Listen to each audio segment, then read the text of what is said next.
Well, hello. It is August 29th. Happy Friday to you. You're probably home for the long holiday weekend, but I wanted to check in with you. Well, if you watched my video update yesterday, then I mentioned Fridays before a long holiday weekend can either be really good or really bad. Well, today was really bad. All the gains we had yesterday, we lost today and then some.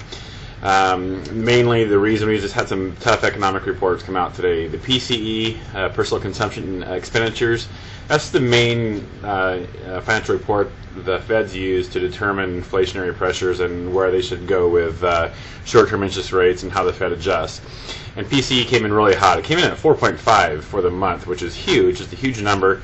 But what they do is they remove food and energy costs, which is obviously the big number right now, which is oil prices and things. So when they remove that, they're down to I guess 0.3 for the month, for the month of July. For year over year, which they take from July of last year to July of this year, you add that 0.3 to the last 11 months, so it's a trailing average. It was 2.4 for the year over year. So the Feds like to keep the zone between 1% and 2%. And so anytime you're above 2%, you're outside that safety zone for the Fed.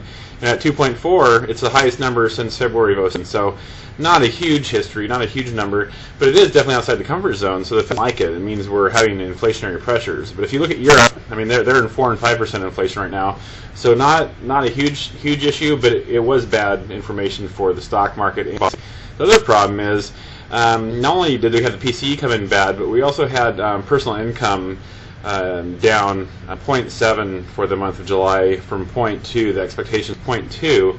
And at 0.7, that means that if you have personal income down, that means we're getting paid less across America. And that's just not good for the stock market or for bonds, because what that means is usually the housing market can recover and stay strong and even have a buyer's market, or I mean actually a seller's market, if income stays high. Because the problem is what happened with the bubble was housing prices got out of control where they were much higher than what people were making in their incomes. The incomes drop, that means housing prices most likely will follow also. So that was just not a positive number to come into the long holiday weekend. So between that, also we hit a 200-day moving average. We came up to that average, as I mentioned so many times. Mortgage rates bounce between a floor of support and a ceiling of resistance. And the ceiling of resistance now is the 200-day moving average. That we hit that 200-day moving average. These reports came out and it bounces down 22 basis points, which is not a huge number, but it is a quarter in fee. So on $400,000, you lost $1,000 today if you were to get a loan today.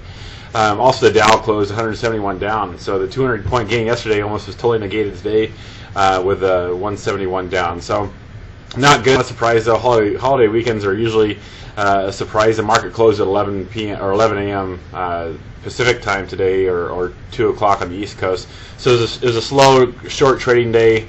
A lot of sell-offs before the market closed. Monday, the market will be closed again. So Tuesday after the holiday, hopefully we'll get some of these gains back and something positive will happen.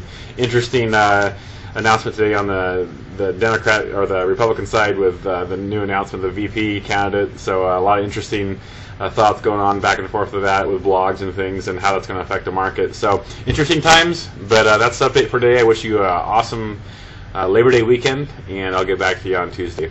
So we look forward to serving you. Take care and be blessed.